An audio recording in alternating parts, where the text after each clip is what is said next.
إني سلم لمن سالمت. Israel ও যুক্তরাষ্ট্র ইরানে যৌথ হামলা চালিয়ে এই উন্মাদনার পারদ জ্বালিয়ে দিয়েছে পুরো মধ্যপ্রাচ্যে।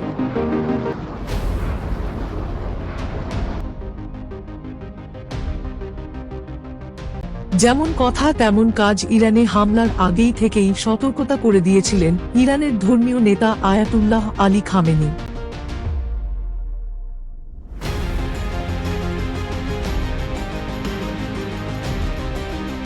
যেমনটি সতর্কতা দেয়া হয়েছিল, ঠিক সেরকমই মধ্যপ্রাচ্যের দেশে দেশে যুদ্ধপরিস্থিতি ইরান আগে থেকেই হুঁশিয়ারি দিয়েছে আক্রান্ত হলে তারা মধ্যপ্রাচ্যের মার্কিন স্বার্থে হামলা করবে।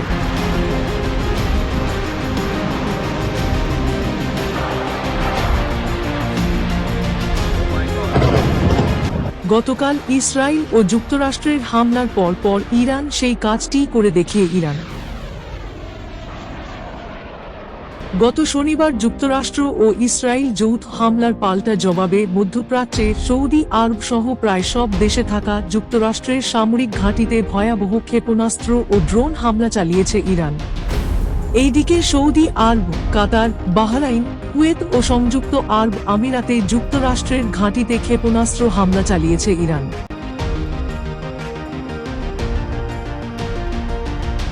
ইসরায়েল যুক্তরাষ্ট্রের হামলায় ইরানের দক্ষিণে একটি বালিকা বিদ্যালয়ের কমপক্ষে 50 জন নিহত হয়েছে।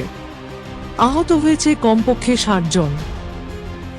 বাহরাইন নিশ্চিত করেছে যে সেখানে যুক্তরাষ্ট্র নৌবাহিনীর 5 ফ্লিটের হেডকোয়ার্টারে একটি ক্ষেপণাস্ত্র হামলা চালানো হয়েছে।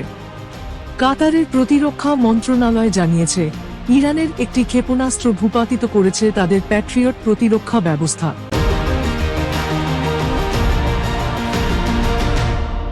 বার্তা সংস্থা রয়টার্স বলেছে, সংযুক্ত আরব আমিরাতের রাজধানী আবু ধাবিতে বিস্ফোরণের বিকট শব্দ কেঁপে উঠেছে পুরো এলাকা।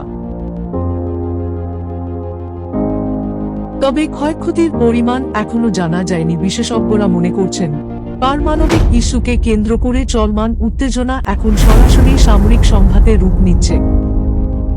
এখন প্রশ্ন, এই সংঘাত কি সীমাবদ্ধ থাকবে নাকি পুরো অঞ্চলে বড় যুদ্ধের সূচনা করবে?